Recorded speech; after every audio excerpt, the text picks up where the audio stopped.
Thank you, Mr. Speaker.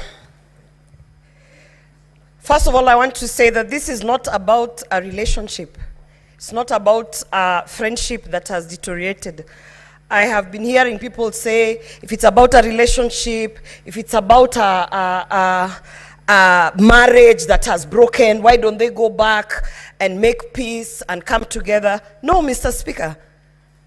These two individuals, His Excellency the President and the Deputy President, did not come together so that they can live happily ever after and have children, Mr. Speaker.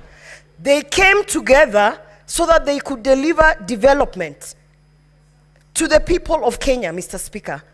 So this, what we have been doing here for hours and hours, it pains me when I hear people saying, you know, about adultery and relationships and what, and I'm wondering, no. We have been here because of 11 counts, Mr. Speaker. A very serious impeachment motion because of not 2, not 3, but 11 counts, Mr. Speaker. In my condition, I have had to sit here and go through all 11 counts to understand which one actually has been substantiated and which one holds water. So no, this is not about a relationship.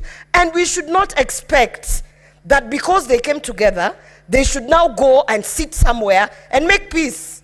Now, and you know, stop disturbing us. No, Mr. Speaker. 11 counts of an impeachment motion is something very serious, Mr. Speaker. And it's very unfortunate that of the 11 counts, about 4 counts, Mr. Speaker, were not even substantiated, Mr. Speaker. Very shocking. When you have a team of legal experts sitting down bringing 11 counts, at the very least, they should have even substantiated 9, Mr. Speaker. But 4 counts, ground 2, when you talk about undermining a cabinet decision, how did we not have the witness come here to speak so that we can be able to understand? Some of us, we don't sit in cabinets, and we need to understand what a cabinet decision is, how it is undermined. Mr. Speaker, the witness was not produced. We had another witness who did not come here in terms of undermining devolution. Governor Sakaja signed an affidavit, but then did not appear, Mr. Speaker. People must respect the Senate, because when we are sitting here to analyze 11 counts, Mr. Speaker, honestly, in all fairness, they should at least be substantiated to some level. However, Mr. Speaker, I have lived through the post-election violence of 2007, 2008, and it is very strange that 2007 I was also pregnant, Mr. Speaker. And when I remember, Mr. Speaker, the things that triggered the post-election violence, Mr. Speaker, in 2008 of January, it was such utterances such as MSIGUZE MLIMA, Mr. Speaker.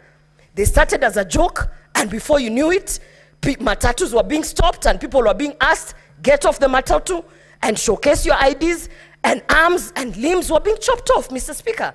So we might think it is a joke, this shareholding narrative, Mr. Speaker.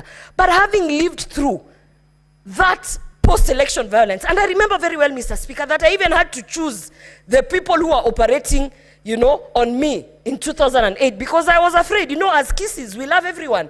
People always think we are traitors because we welcome everyone. So at that time, the attack on us was from both sides, Mr. Speaker. And so therefore, I do not take this shareholding narrative as a light thing.